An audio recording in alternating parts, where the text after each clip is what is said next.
किसी ने कहा साइंस लो, किसी ने कहा आर्ट्स, तो किसी ने कहा कॉमर्स से बेस्ट तो कोई ऑप्शन ही नहीं है। लेकिन कोई मुझसे भी तो पूछे कि मुझे क्या सब्जेक्ट लेना है, मुझे क्या पढ़ना है। लेकिन अगर कोई ये सवाल भी करे तो अगर आप कंफ्यूज्ड हैं कि इस सवाल का जवाब भी आपके पास नहीं है, तो ये वीडियो बिल्कुल आपके लिए है। बात ऐसी कि पढ़ाई तो हम सभी के लिए बहुत जरूरी है, ये तो आप जानते ही हैं, क्योंकि बेहतर जीवन जीने की बात हो या अच्छी नौकरी पाने की बात हो, तो दोनों ही केस में पढ़ाई बहुत इम्पोर्टेंट है। और वैसे भी हर माँ बाप अपने बच्चों को अच्छी से अच्छी एजुकेशन देना चाहते हैं, इसीलिए तो बच्चों को स्कूल भेजते हैं ताकि आगे जाकर के वो अपनी लाइफ में सक्सेसफुल बन सके। लेकिन बहुत से स्टूडेंट 10th के बाद कंफ्यूज हो जाते हैं कि क्या करें और क्या ना करें, क्योंकि 10th के बाद अगर आप एक सही सब्जेक्ट नहीं चुनते हैं तो आगे जाकर के आपको काफी मुश्किलों का सामना करना पड़ सकता है। तो आज के इस वीडियो में हम आपको बताएंगे कि 10वीं के बाद क्या करें, What to do after 10th, और क्या ना करें, और कौन सा सब्जेक्ट आपको चुनना चाहिए 10वीं कक्षा पास करने के बाद, क्योंकि 10th के बाद एक सही सब्जेक्ट को चुनना बहुत इम्पोर्टेंट है। और ये जानना भी जरूरी है कि 10वीं और 12वीं में हमें क्या क्या पढ़ाया जाएगा, जिससे कि आपको आगे जाकर के काफी हेल्प मिले। ज्यादा लोग बिना सोचे ही 10th के बाद कोई भी सब्जेक्ट ले लेते हैं जिनमें उनका इंटरेस्ट नहीं होता, फिर उसकी वजह से उनका आगे जाकर के पढ़ाई में मन नहीं लगता है, और मन नहीं लगता है तो वो फेल हो जाते हैं तो स्कूल छोड़ देते हैं, जो कि सबसे बड़ी गलती है। तो इसीलिए 10th के बाद एक सही सब्जेक्ट को चुनना बहुत इम्पोर्टेंट है एक अच्छा करियर बनाने के लिए। तो आइए जानते हैं कि हमें क्या 10th के बाद करना चाहिए, कौन सा सब्जेक्ट चूज करना चाहिए, साइंस, कॉमर्स या आर्ट्स, या फिर कुछ और। इसके साथ आपको ये भी जानने को मिलेगा कि आर्ट्स, कॉमर्स और साइंस में डिफरेंस क्या है और कौन सा सब्जेक्ट आपके लिए बेस्ट है। क्योंकि हमारे देश में 10वीं क्लास तक सभी स्टूडेंट्स को एक जैसा सब्जेक्ट पढ़ाया जाता है, लेकिन स्टूडेंट को अपने इंटरेस्ट के हिसाब से या फिर आगे जाकर के 12वीं के बाद क्या करना है उसके हिसाब से सब्जेक्ट को चूज करना होता है। तो अगर आप सही सब्जेक्ट चुनते हैं तो आगे जाकर के काफी इसका फायदा आपको होता है। और 10th यानी कि बोर्ड एग्जाम पास करने के बाद आपके पास आमतौर पर 3 सब्जेक्ट होते हैं, पहला आर्ट्स, दूसरा कॉमर्स और लास्ट साइंस। तो ये मेन सब्जेक्ट है जो कि आपको 10th क्लास के बाद चूज करना होता है।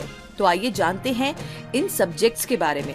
पहला है 10th के बाद आर्ट्स सब्जेक्ट क्यों ले। 10वीं पास करने के बाद सबसे पहला सब्जेक्ट जो आता है वो है आर्ट्स। ये सब्जेक्ट वो बच्चे लेते हैं जिनके 10वीं बोर्ड एग्जाम में कम मार्क्स आते हैं। 50% लोगों के मन में ये वहम है कि आर्ट्स लेने से आगे जिंदगी में कुछ भी स्कोप नहीं है, इस सब्जेक्ट को लेने से कोई फायदा नहीं है। लेकिन ऐसा बिल्कुल नहीं है। इस सब्जेक्ट को अगर आप अच्छे से पढ़ते हैं तो आगे जाकर के आप एक अच्छे पॉलिटिशियन, वकील, कोर्ट जज बन सकते हैं। इसके अलावा आप हिंदी, संस्कृत के प्रोफेसर भी बन सकते हैं। अगर आप आगे जाकर के पॉलिटिक्स, प्रशासनिक सेवा या वकील बनने या समाज सेवा में आपका इंटरेस्ट है तो आप आर्ट सब्जेक्ट को चूज कर सकते हैं। अब अगला सवाल कि आर्ट्स में क्या क्या सब्जेक्ट हैं। तो अगर आपको आर्ट्स सब्जेक्ट पसंद है और आप अपनी आगे की पढ़ाई आर्ट्स में करना चाहते हैं तो इससे पहले ना आपको ये पता होना चाहिए कि आपको इस आर्ट्स स्ट्रीम में कौन कौन से सब्जेक्ट मिलेंगे। चलिए जानते हैं। पहला है हिस्ट्री। आर्ट्स में सबसे पहला सब्जेक्ट जो आता है वो है हिस्ट्री, यानी कि इतिहास, जो कि थोड़ा सा बोरिंग है जिनका इंटरेस्ट नहीं है उनके लिए। लेकिन अगर आपको इसमें इंटरेस्ट है तो आप आर्ट्स स्ट्रीम का चुनाव कर सकते हैं। इसमें आपको पुराने समय के बारे में ज्यादा से ज्यादा नॉलेज मिलेगी और बहुत मजा भी आएगा। दूसरा है इंग्लिश। इस सब्जेक्ट में आपको इंग्लिश ग्रामर सिखाई जाती है, लिटरेचर है, बहुत सारी और भी चीजें। तो अगर आप अपनी इंग्लिश को इम्प्रूव करना चाहते हैं और साथ ही इस फील्ड में और आगे बढ़ना चाहते हैं तो आप इस सब्जेक्ट को चूज कर सकते हैं। तीसरा है ज्योग्राफी, जिसे हम भूगोल भी कहते हैं, और इसमें आपको पृथ्वी के बारे में ज्यादा जानकारी मिलेगी, जैसे कि भूकंप कैसे आता है, सुनामी इत्यादि। साइकोलॉजी। इस सब्जेक्ट के अंदर आपको मनुष्य के दिमाग और उसके बिहेवियर के बारे में काफी सारे रोचक तथ्य और काफी सारी स्टडीज जानने को मिलेगी। अगला है पॉलिटिकल साइंस। इस सब्जेक्ट के अंदर आपको भारत के गवर्नमेंट यानी कि सरकार से रिलेटेड काफी सारी चीजें पढ़ने को मिलेगी। इकोनॉमिक्स। इस सब्जेक्ट के अंदर आपको भारत की इकोनॉमिक्स यानी कि गुड्स एंड सर्विस सेल के बारे में ज्यादा जानकारी मिलेगी। संस्कृत। इस सब्जेक्ट में आपको संस्कृत भाषा सीखने को मिलेगी अगर आप संस्कृत भाषा सीखना चाहते हैं तो। अगला है सोशियोलॉजी। इस सब्जेक्ट के अंदर आपको सोसाइटी से रिलेटेड यानी कि समाज सेवा के बारे में काफी कुछ पढ़ाया जाएगा। अगला है फिलोसफी। इस सब्जेक्ट के अंदर आपको इंसान के बारे में बताया जाएगा कि लोग क्या सोचते हैं, कैसे स्ट्रेस फ्री रहे, कैसे खुश रहे, बहुत सारी और भी चीजें। तो ये सब आप समझ सकते हैं अगर आपने फिलोसफी की पढ़ाई की है तो ये तो थी आर्ट सब्जेक्ट की बात। और आगे 10th के बाद कॉमर्स सब्जेक्ट क्यों ले और क्या क्या करना चाहिए, तो आइए इस बारे में जानते हैं। आर्ट्स के बाद में जो दूसरा सब्जेक्ट आता है 10th पास करने के बाद, वो है कॉमर्स। इस सब्जेक्ट को आर्ट्स के मुकाबले में थोड़ी सी ज्यादा इम्पोर्टेंस दी जाती है। ऐसा इसलिए क्योंकि इस सब्जेक्ट को लेने के लिए आपको 10th क्लास में 60% के करीब होने चाहिए, तभी कुछ स्कूल आपको ये सब्जेक्ट देते हैं। और अगर आपको बैंकिंग में इंटरेस्ट है या फिर आप सीए बनना चाहते हैं या फिर आगे जाकर के कंप्यूटर की पढ़ाई करनी है, तो ये सब्जेक्ट आपके लिए बेस्ट है। इस सब्जेक्ट से आप बैंक में मैनेजर, अकाउंटेंट इत्यादि बन सकते हैं। तो अगर आप इन सब में रुचि रखते हैं, इंटरेस्ट रखते हैं, तो आप इस सब्जेक्ट का चुनाव कर सकते हैं। कॉमर्स में कौन कौन से सब्जेक्ट होते हैं, आइए जानते हैं। अगर आपको कॉमर्स स्ट्रीम को चुनना है तो इससे पहले आपको कुछ बातें पता होनी चाहिए कि आपको इसमें कौन कौन से सब्जेक्ट पढ़ाए जाएंगे। ये जानना बहुत जरूरी है आपके लिए। आइए जानते हैं। पहला है अकाउंटेंसी। इस सब्जेक्ट के अंदर आपको हिसाब किताब सिखाया जाता है, जैसे कि बिजनेस, बैंक में पैसा जमा करना और निकालना आदि। इकोनॉमिक्स। इस सब्जेक्ट के अंदर आपको भारत की इकोनॉमिक्स यानी कि गुड्स एंड सर्विसेज और सेल के बारे में ज्यादा जानने को मिलेगा। तीसरा है बिजनेस स्टडीज। इस सब्जेक्ट के अंदर आपको बिजनेस के बारे में पढ़ाया जाता है कि कैसे बिजनेस करें और इसमें क्या क्या जरूरत है इत्यादि जैसी चीजों के बारे में बताया जाता है।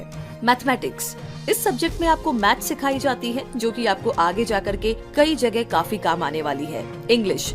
इस सब्जेक्ट में आपको इंग्लिश ग्रामर सिखाई जाती है, जिससे कि आप अपनी अंग्रेजी को और अच्छा इम्प्रूव कर सकते हैं। तो ये हुई कॉमर्स की बात। अब आगे करते हैं साइंस की बात कि साइंस को क्यों ले और इसे करने से क्या क्या बन सकते हैं। तो बात ऐसी है कि कॉमर्स सब्जेक्ट के बाद में लास्ट सब्जेक्ट साइंस आता है और इसे काफी ज्यादा इम्पोर्टेंस दी जाती है, यानी इस सब्जेक्ट की डिमांड आगे जाकर के काफी ज्यादा है। ये सब्जेक्ट वही बच्चे लेते हैं जो पढ़ाई में ज्यादा इंटेलिजेंट होते हैं, क्योंकि ये सब्जेक्ट पढ़ना थोड़ा मुश्किल है। अगर आप पढ़ाई में तेज नहीं है तो इस सब्जेक्ट को आप बिल्कुल भी ना चुनें। लेकिन अगर आपको आगे जाकर के इंजीनियर, डॉक्टर, साइंटिस्ट बनना है तो आप इस सब्जेक्ट का चुनाव कर सकते हैं। साइंस को 2 सब्जेक्ट पे बांटा जाता है। पहला है मेडिकल और दूसरा है नॉन मेडिकल। यानी अगर आपको डॉक्टर बनना है तो आपको मेडिकल साइंस चुनना होगा और अगर आपको इंजीनियर बनना है तो आपको नॉन मेडिकल सब्जेक्ट चुनना होगा, जिसमें आपको बायोलॉजी सब्जेक्ट की जगह पर मैथ्स पढ़ाया जाएगा। तो साइंस में भी बहुत सारे सब्जेक्ट्स हैं, क्योंकि ये सब्जेक्ट एक मुश्किल और बेहतर सब्जेक्ट। इसलिए अगर आपको ये सब्जेक्ट चूज करना है तो आपको इसके बारे में जरूर पता होना चाहिए कि आपको इसमें कौन कौन से सब्जेक्ट पढ़ने होंगे। आइए जानते हैं। फिजिक्स। इस सब्जेक्ट के अंदर आपको पदार्थ, गति और ऊर्जा इत्यादि जैसे टॉपिक्स के बारे में जानने को मिलेगा। दूसरा है केमिस्ट्री।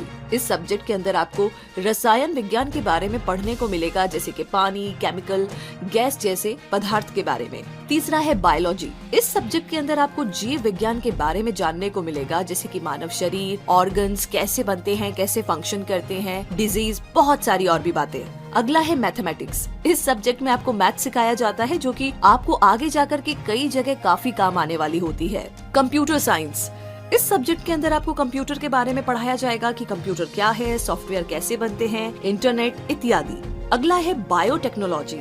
इस सब्जेक्ट के अंदर आपको बायोटेक्नोलॉजी के बारे में पढ़ाया जाता है, जैसे कि बायोलॉजिकल सिस्टम, लिविंग ऑर्गेनिज्म इत्यादि। और अगर अब आगे बात करें 10th के बाद डिप्लोमा कोर्स की, तो अगर आप 10वीं क्लास के बाद स्कूल नहीं जाना चाहते हैं और इसकी जगह पर कोर्स या प्रोफेशनल कोर्स या डिप्लोमा कोर्स करके एक अच्छी जॉब करना चाहते हैं, तो आप ये कर सकते हैं। 10th क्लास के बाद बहुत से इंस्टीट्यूट है जो आपको डिप्लोमा करवाते हैं अलग अलग चीजों में, जो कि आपको जॉब दिलाने में काफी हेल्प करते हैं। आइए जान लेते हैं कि आप 10वीं क्लास पास करने के बाद डिप्लोमा किन सब्जेक्ट्स में कर सकते हैं। पहला है 10th के बाद पॉलिटेक्निक में डिप्लोमा कर सकते हैं। जी हाँ, 10वीं क्लास पास करने के बाद अगर आप स्कूल नहीं जाना चाहते, डायरेक्ट कॉलेज करना चाहते हैं, तो पॉलिटेक्निक आपके लिए काफी अच्छा ऑप्शन है। ये एक इंस्टीट्यूट है जो कि आपको डिप्लोमा करवाते हैं, जैसे कि fashion designing, computer hardware, automobile, electronic engineering, mechanical engineering इत्यादि जैसे कई सब्जेक्ट में आपको डिप्लोमा करवाते हैं और इसके बाद डायरेक्ट जॉब भी कर सकते हैं या फिर आप बैचलर डिग्री की पढ़ाई भी कर सकते हैं इसके बाद। दूसरा है 10th के बाद ITI में डिप्लोमा कर सकते हैं। जी हाँ, अगर आप पॉलिटेक्निक नहीं करना चाहते हैं तो एक और ऑप्शन है, 10th के बाद में आप ITI कर सकते हैं। ये एक इंडस्ट्रियल ट्रेनिंग इंस्टीट्यूट है जहाँ पर आपको अलग अलग चीजों में कोर्स करवाए जाते हैं जिससे कि आप आसानी से जॉब पा सकते हैं। तो बस अब आपके पास काफी सारे ऑप्शंस हैं, आप सुनिए सबकी लेकिन करिए अपने मन की, क्योंकि आपके अंदर से जो जवाब आएगा इन सारी इन्फॉर्मेशन को सुनने और जानने पहचानने के बाद, आई थिंक वो डिसीजन आपके लिए बेस्ट होगा। तो बस अपना डिसीजन लीजिए और इसी के साथ बहुत सारी शुभकामनाएं आपके साथ है। तो उम्मीद करते हैं कि आज का हमारा ये वीडियो आपके लिए बहुत ही यूजफुल और हेल्पफुल रहेगा। अगर ये वीडियो आपको पसंद आया है तो इस वीडियो को लाइक कीजिए, शेयर कीजिए, चैनल को सब्सक्राइब कीजिए और हमारे लेटेस्ट वीडियो को देखने के लिए इस बेल आइकन को प्रेस करना ना भूले। इस वीडियो को देखने के लिए बहुत सारा धन्यवाद।